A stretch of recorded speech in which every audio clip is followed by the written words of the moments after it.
Bonjour à toutes et à tous, ici Alaoui Derwish. Bienvenue dans cette nouvelle vidéo Parlons Immo. Aujourd'hui, nous allons parler d'un sujet aussi technique qu'essentiel, la vente des immeubles appartenant au domaine de l'État. Avant de plonger dans le vif du sujet, pensez à vous abonner, likez la vidéo et surtout, partagez vos avis en commentaire. Alors, petit rappel pour commencer. Le système foncier sénégalais repose sur 3 grands domaines. Le domaine national, le domaine de l'État et le domaine des particuliers. Aujourd'hui, zoom sur le domaine de l'État et plus précisément sur les conditions de vente de son patrimoine immobilier. Ce domaine de l'État est subdivisé en 2 grandes catégories. Le domaine public composé par exemple des routes, des plages, des cours d'eau, etc. Il est inaliénable et imprescriptible. Le domaine privé de l'État, quant à lui, est plus souple. Il est constitué de 2 types de biens. Les biens affectés, ce sont ceux mis à la disposition des services de l'État pour leur fonctionnement. On ne les vend pas, bien sûr. Et les biens non affectés, ce sont les terrains et immeubles que l'État peut décider de mettre en valeur, d'exploiter ou de vendre. Et donc, quand on parle de vente d'un bien appartenant à l'État, on parle de ce bien, de ce domaine non affecté.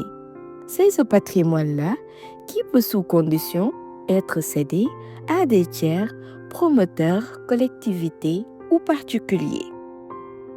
Mais attention, ces ventes ne se font pas librement. Elles sont encadrées par la loi.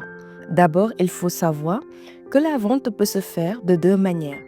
Soit de gré à gré, c'est-à-dire par accord direct entre l'État et l'acheteur, soit par adjudication, c'est-à-dire aux enchères publiques. Et là, on parle d'un processus bien précis, un mélange d'enchères verbales et de soumission cachetée.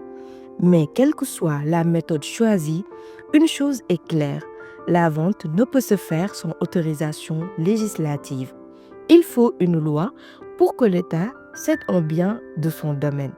Exceptionnellement, si la vente est faite à un établissement public ou une société d'économie mixte, par exemple pour un projet immobilier, elle doit être autorisée par décret. Et ce n'est pas tout.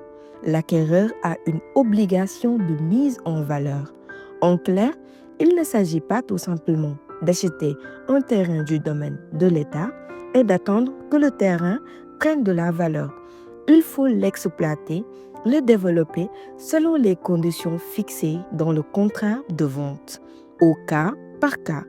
Moralité, acheter un terrain de l'État, c'est possible, mais c'est une procédure encadrée, exigeante, où l'intérêt général reste prioritaire.